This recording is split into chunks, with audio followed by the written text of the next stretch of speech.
That's why they pay athletes these fantastic salaries. I was listening to the radio the other day. They just contracted to pay one player on one team $6 million a year. Can you believe this? And why is that? It's the Roman circus. What does the emperor do when the people become restive, and when the people are asking questions, and when the people don't like the policies of the emperor? He sends them to the circus. He creates a circus. He builds a giant coliseum. And he begins to throw the Christians to the lions. And he has great chariot races and football games and basketball games, all to keep the idiots preoccupied with things that don't mean anything in the scheme of the entire world,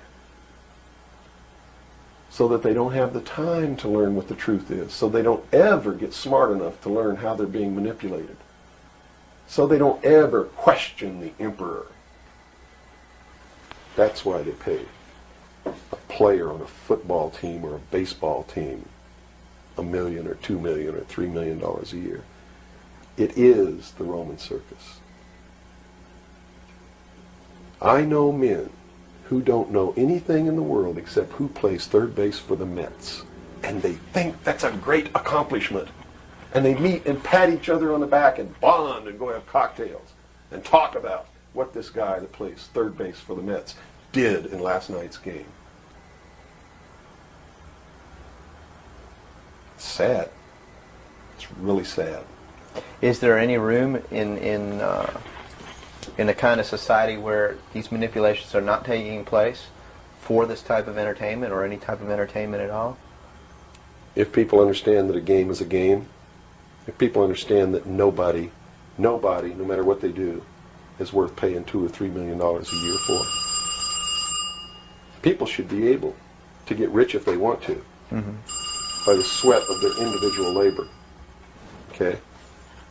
By going out and doing something for the world. Not by taking people's minds away from the emperor. It's a game. Football's a game. Football's a game. But let me tell you something. When 150 of the most powerful men and women in the world can meet in secret in Baden-Baden, Germany, and plot the fate of billions,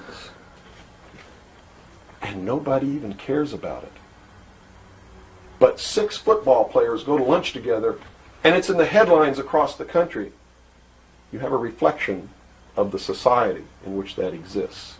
And it is a sick society that is doomed to self-destruction.